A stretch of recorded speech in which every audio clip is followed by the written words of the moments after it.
सत्यादि Hathaway तापत्रे विनाशाय गोविंदाय नमो नमः। गोविंदाय नमो नमः। सच्चिदानंद रूपाय। ध्यान दीजिएगा, सच्चिदानंद शब्द के यदि खंड किए जाए, सत्य क्या है? सत्य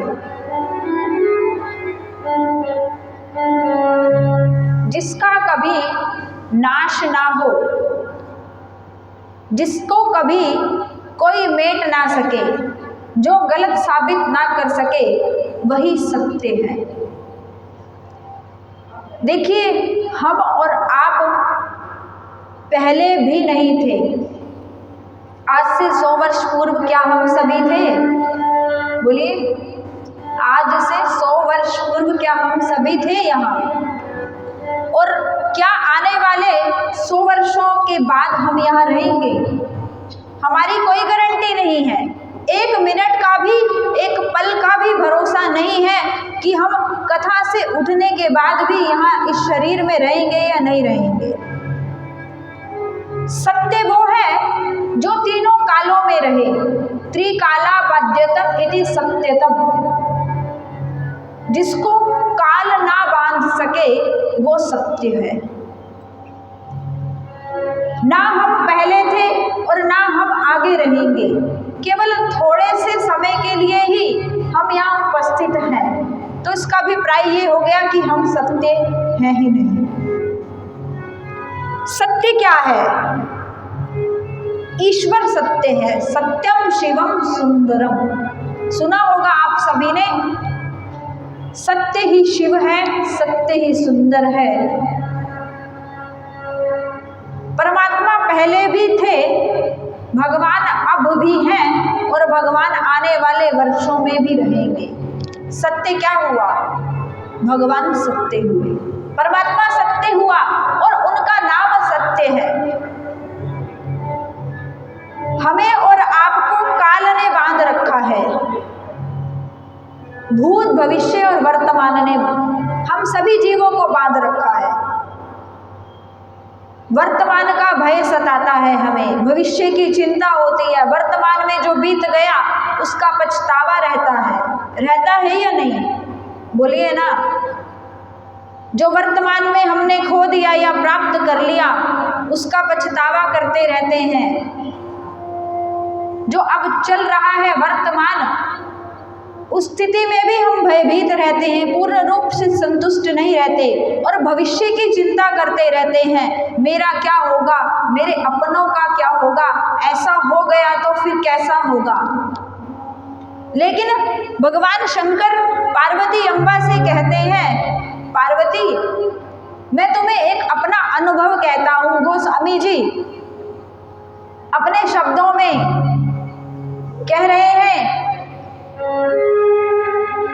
उमा कहो मैं अनुभव अपना, उमा कहो मैं अनुभव अपना, उमा कहो मैं अनुभव अपना,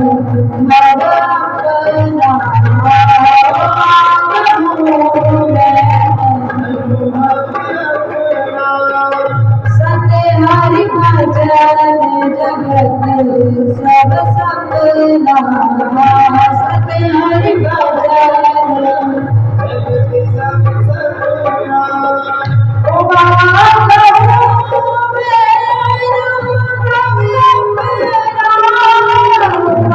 कहो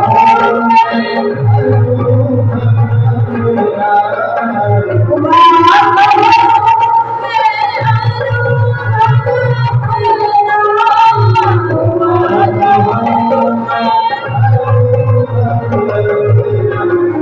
सत्य हरि भजन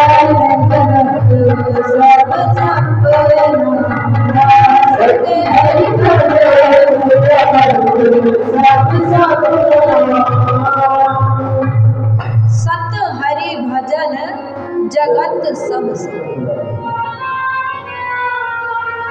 हम और आप किसी अनुभव की बात कहें तो कोई माने या ना माने उसकी इच्छा, लेकिन इस जगत के विधाता भगवान शंकर अम्बा पार्वती जी से कह रहे हैं, उमा पार्वती तुम्हें एक बात कहूं। देखिए, कहने सुनने में और अनुभव में बहुत अंतर होता है। अनुभव उसे कहा जाता है जो आपके जीवन में घटित हुआ हो, जिस अनुभव से, जिस स्थिति से आप निकल कर बाहर आए हो उसे आप अपना अनुभव कहेंगे। जैसे आप एक टीचर रह चुके हैं, एक अध्यापक रह चुके हैं, तो आपको विद्यार्थियों को कैसे हैंडल करना है, विद्यार्थियों को कैसे समझाना है, कैसे पढ़ाना है, ये आपका अनुभव होगा। आप यदि कथावाचक रह चुके हैं, संत रह चुके हैं या भजनानंदी रह चुके हैं तो आपका भजन का अभ्यास होगा।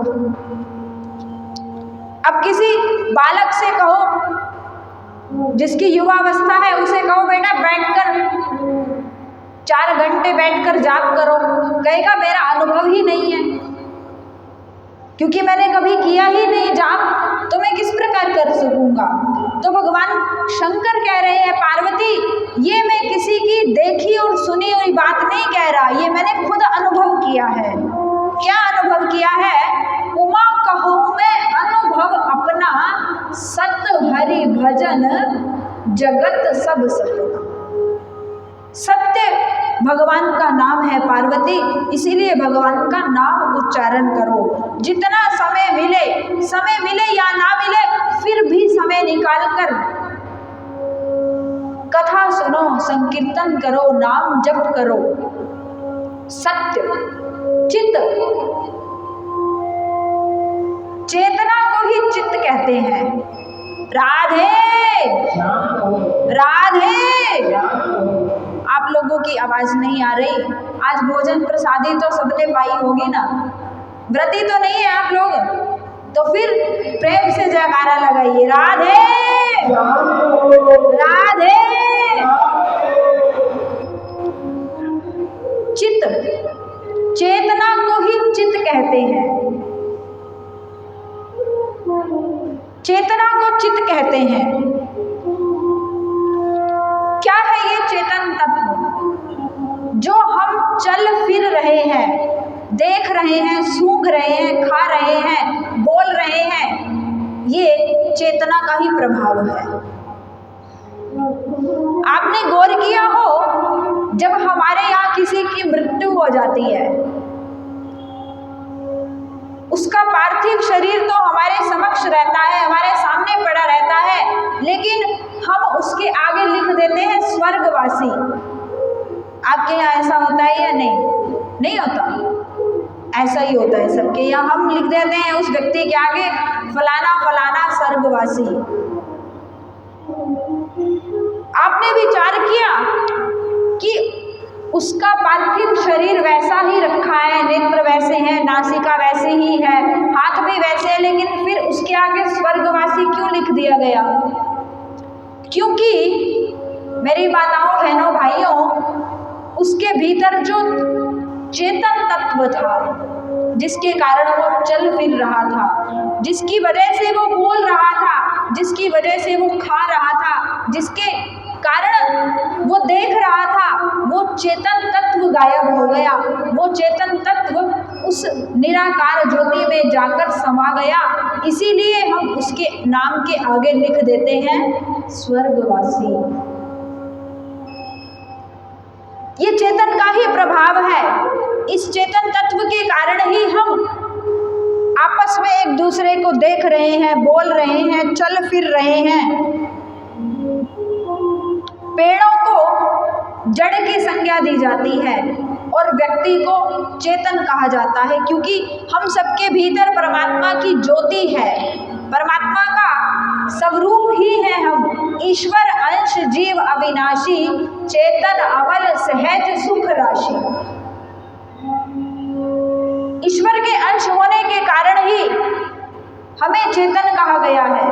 और जिस दिन हमारे भीतर से ये चेतन तत्व निकल जाता है, जिस दिन हमारे भीतर से परमात्मा की वो निराकार ज्योति जाकर उस तत्व में समाहित हो जाती है, उस दिन हम पार्थिव हो जाते हैं, उस दिन हम मृत्यु को प्राप्त हो जाते हैं। सत्य, चित और आनंद। आनंद किसे कहते हैं? क्या है आनंद? कई बार हम भोजन करने के बाद कहते हैं आज भोजन करने में बड़ा सुख मिला, कहते हैं या नहीं? बोल तो दीजिए। जब भोजन स्वादिष्ट लगता है या फिर मनपसंद कोई सब्जी पूड़ी साग बन जाए तो हम कहते हैं भोजन करने में बड़ा सुख मिला, आनंद मिला, कहते हैं ना सभी। निद्रा से जगने के बाद भी बोल देते हैं अरे भाई आज तो इतनी बढ़िया नींद आ गई कि उठने का मन ही नहीं कर रहा था, बड़े अच्छे अच्छे स्वप्न आ रहे थे, मैं महलों की रानी बन गई थी, अनेक सेविकाएं मेरी सेविका कर रही हैं सेवा, सब नौकर चाकर मेरी आज्ञा का पालन कर रहे हैं, बड़ा सुख मिल रहा था निद्रा में, कहाँ जगा दिया आपने मुझे।